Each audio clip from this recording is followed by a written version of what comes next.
શ્રી ગણેશાય નમઃ. મારી યુટ્યુબ ચેનલમાં આપનું સ્વાગત છે. આજે આપણે અળવીના પાનના ભજીયા બનાવશું, જેને પાતરા કહેવાય છે. જ્યાં તમે જોવો છો આમ મોટા મોટા પાન છે એને આ રીતે. હવે આપણે સૌ પ્રથમ પહેલાં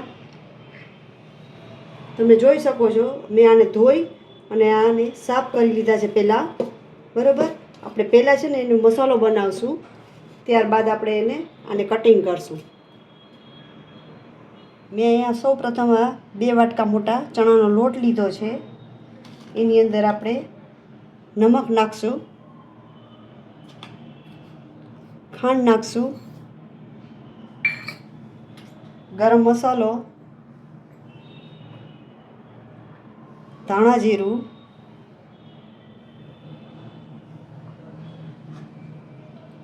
અને ચટણી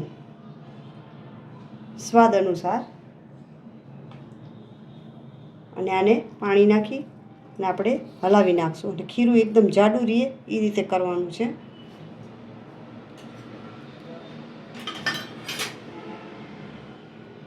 આ રીતે આને મિક્સ કરી દેવાનું છે. અને પાનમાં લગાડવા માટે જાડું જોઈ, ઢીલું નહીં એકદમ.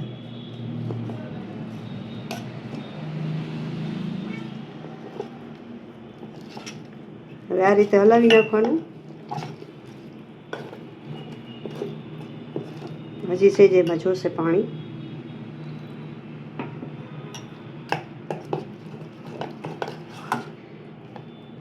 હવે એમાં લીંબુ નીચવાનું.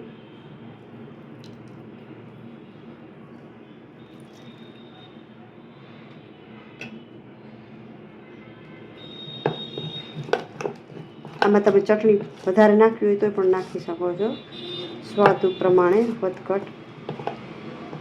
હવે આપણું આ ખીરું બનીને તૈયાર થઈ ગયું છે.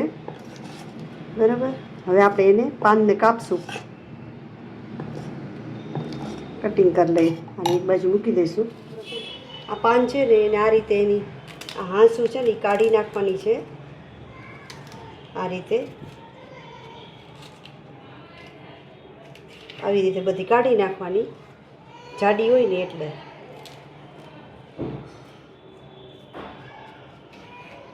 આ રીતે કાઢી લેવાની.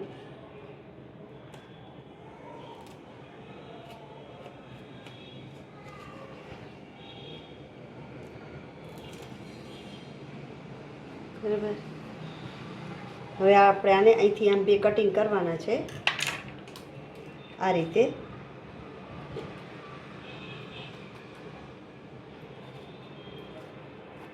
રીતે બધાય પાનને આ રીતે કટિંગ કરી લેવાના. બધાય પાનને આ રીતે જ કરવાના છે. હવે આપણા પાન બધાય કાપી ને બનીને આ રીતે તૈયાર કરી લીધા છે. હવે આની અંદર આપણે છે ને આ મસાલો જે તૈયાર કર્યો છે ને એ લગાડવાનો છે, અને ઉલટો લગાડવાનો છે. આપણે આ રીતે ઊંધા પાન કરીને પછી આ રીતે આમ લગાડી દેવાનું.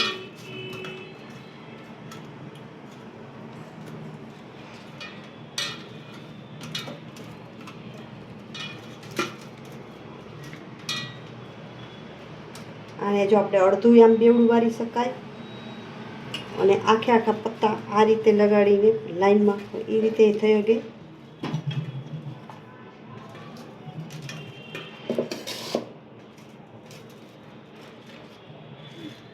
ડીશમાં લઈને આ રીતે કરવાનું છે, થાળીમાં.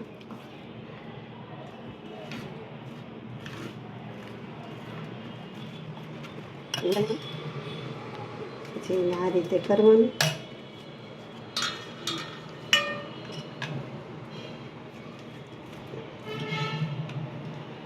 પછી એનો આ રીતે આમ રોલ વાળી દેવાનું છે. આ રીતે બનીને તૈયાર થઈ ગયું છે એક રોલ. હવે આપણે બીજો બનાવશું.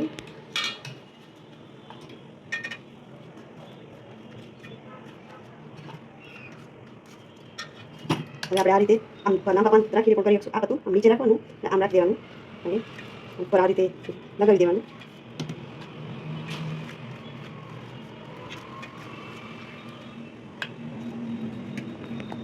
આપણે આવી રીતે થઈ શકે. આવી રીતે આમ રોલ વાળી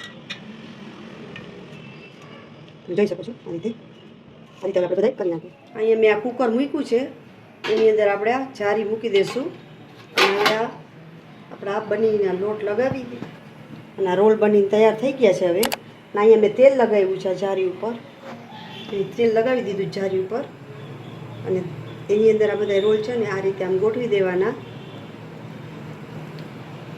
એકદમ બજાર જેવા જ બનશે. આ રીતે બધા ગોઠવી દીધા છે, આવી રીતે આમ બધા.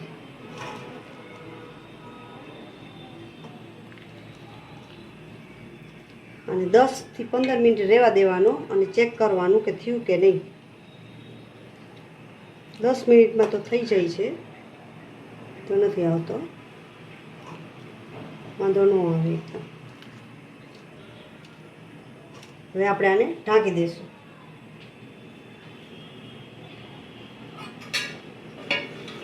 દસ મિનિટ પછી જોવાનું. હવે આપણે આ ગેસ જોઈ લઈશું કુકર ખોલીને.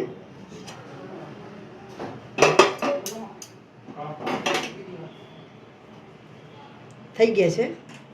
હવે આપણે ગેસ બંધ કરી દઈશું. હવે આપણે આને બધાને બહાર કાઢી અને વાસણમાં લઈ લઈશું અને ગોળ ગોળ ચક્કર કાપી લઈશું એના. આ રીતે મૂકી દઉં છું, ઠંડા થઈ જાય ને એટલે તગે છે.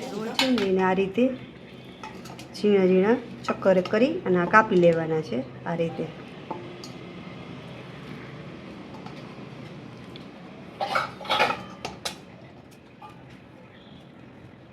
બધાને રોલને આ રીતે કાપી નાખવાના. પછી એને આપણે વઘારશું. બધાને આ રીતે કાપી. હવે આપણા બધા રોલ થઈ ગયા છે, જેવી કટિંગ કરીને ગોળ આ રીતના બધાય.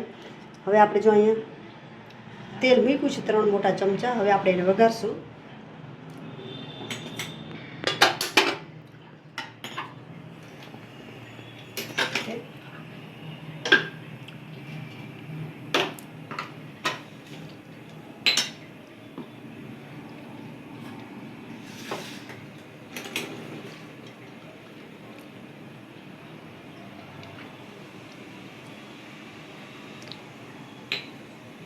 હવે આપણું તેલ આવી ગયું છે. રાઈ જીરું નાખ્યું ને એમાં.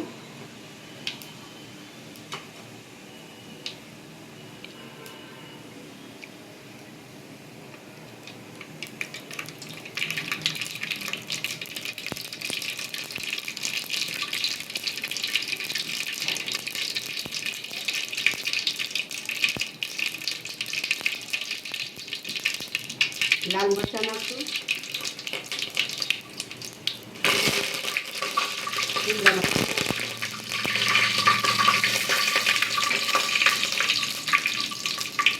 કોણ નાખશું ને ડુંગળી લગાવી નાખશું.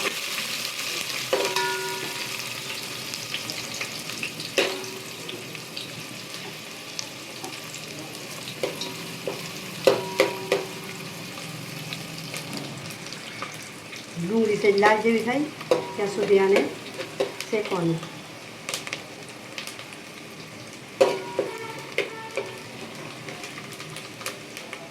આપણે ડુંગળી હવે આ મરચાં નાખી દઈશું. ડુંગળી લાલ થઈ ગઈ છે એટલે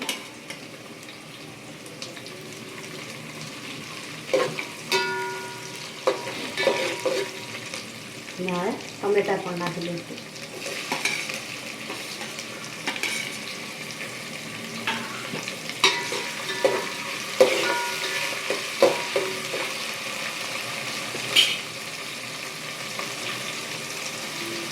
સેજ હળદર નાખવાની એટલે ખૂબ સરસ કલર આવે. જરા નમક નાખશું.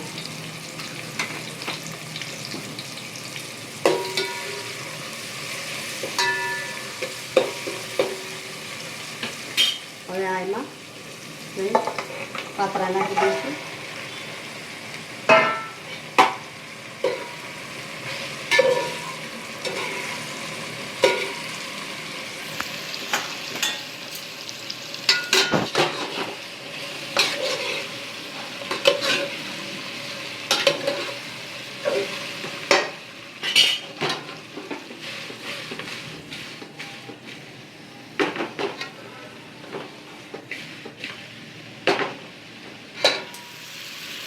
5 મિનિટે આને શેકવા દેવાના છે તો તરત થઈ જશે હવે કેમ કે આ બફેલા છે પછી ઉતારી લેવાના બરાબર. જો તમને આ રેસીપી પસંદ આવી હોય તો તમે લાઈક કરજો, શેર કરજો અને સબસ્ક્રાઈબ કરજો.